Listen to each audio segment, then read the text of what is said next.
শপথটা আইএসএফকে vote দেওয়ার শপথ নয়, কিন্তু শপথটা হবে তৃণমূলের বিপক্ষে ভোট দেওয়ার। করবেন শপথ? সবাই হাত তুলুন। আমরা শপথ করব, মাদ্রাসা, মসজিদ, কবরস্থান, ঈদগাহ যখন বেহাত হয়ে যাচ্ছে, সেই সময় আমাদেরকে আমাদের পাশে না দাঁড়িয়ে যারা দিল্লি যাওয়ার নিদান দিয়েছে, 2026 সাল আসছে, তাদেরকে বিরুদ্ধে আমরা ভোট করব, তাদের বিরুদ্ধে আমরা ভোট দেব। আর যেই বিজেপি আমাদেরকে এই মাদ্রাসা মসজিদ কেড়ে নেওয়ার অপচেষ্টা চালাচ্ছে, অপচেষ্টার জন্য যে বিল নিয়ে এসেছে, সেই বিজেপির বিরুদ্ধেও আমরা ভোট করব। অর্থাৎ 2026 সাল আসছে, আমরা তৃণমূল বিজেপির বিরুদ্ধে ভোটটা করব। হবে তো ভাই? মমতা ব্যানার্জিকে বুঝিয়ে দিতে হবে যে মাদ্রাসা মসজিদের যাওয়ার লোকেদের ভোট ছাড়া আপনি ক্ষমতার মসনদে বসতে পারবেন না।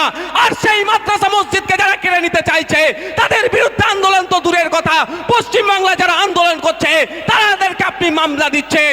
আপনাকে আমরা 14 তলায় আর উঠতে দেব না, আপনাকে 14 তলা থেকে টেনে আমরা নামাবো। হবে তো ভাই?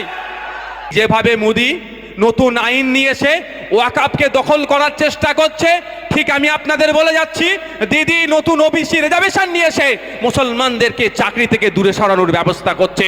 তাই দিদি ও দাদার এই প্ল্যানকে আমাদেরকে ধ্বংস করতে হবে, গণতান্ত্রিক পক্ষে আমাদেরকে লড়াই চালিয়ে যেতে হবে। প্রস্তুত আছেন তো ভাই? প্রস্তুত আছেন তো ভাই? পশ্চিমবাংলায় যত বড় বড় আন্দোলন হবে, দিল্লির মানুষরা সাহস পাবে। পশ্চিমবাংলায় আন্দোলন হবে, উত্তরপ্রদেশের মানুষরা সাহস পাবে।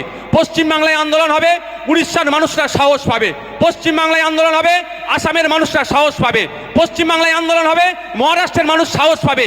পশ্চিমবাংলায় আন্দোলন হবে, সারা ভারতবর্ষের মানুষ সাহস পাবে। সাহস পেয়ে বিজেপি কোণঠাসা হবে। এটা তো মমতা ব্যানার্জি চায় না। যতই বলুক বিজেপির উনি বিরুদ্ধে, মনে প্রাণে উনি চাই দিল্লিতে বিজেপি থাকুক। যতদিন দিল্লিতে দাদা থাকবে মমতা ব্যানার্জি, ততদিন এখানে সুন্দরভাবে থাকবে। আর দাদা বিপদে বললে দিদি তখন ঠিক ম্যানেজ করে দেবে। একটা উদাহরণ দিচ্ছি, আপনারা জানেন এইবারে কুম্ভ মেলাটায় চরম অব্যবস্থা ছিল। প্রায় 140 বছর পর পর হিন্দু ধর্মের যারা অনুসারী, তাদের ধর্মীয় বিশ্বাসকে আমাকে রেসপেক্ট করতেই হবে, এটা আমার ধর্মীয় শিক্ষা। কারো বিশ্বাস আমি কোনোদিন আঙুল তোলার ক্ষমতা আমার নাই। না সংবিধান দিয়েছে আঙুল তোলার ক্ষমতা, না ধর্ম আমাকে দিয়েছে। সংবিধানও বারণ করেছে, ধর্মও বারণ করেছে।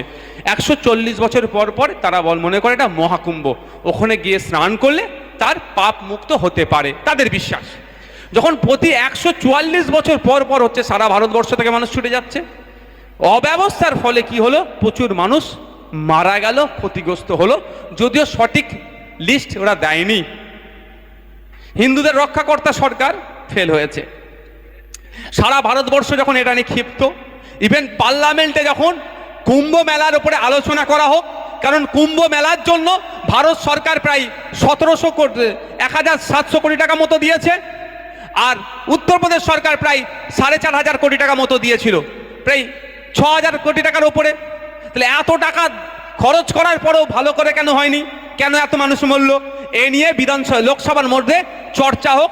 এ নিয়ে বিরোধীরা যখন দাবি তুলছে, তখন দেখলাম বিজেপি তৃণমূল তার একটা এমপিকে পাঠিয়ে দিল কুম্ভ মেলাতে। তার এমপি কুম্ভ মেলায় গেল, কুম্ভ স্নান করার পরে বলছে এত ভালো অ্যারেঞ্জমেন্ট আর হতে পারে না। মানে কি, দাদা কিচ্ছু ভুল করেনি, যারা মরেছে তারা নিজের দোষে মরেছে, তাই তো?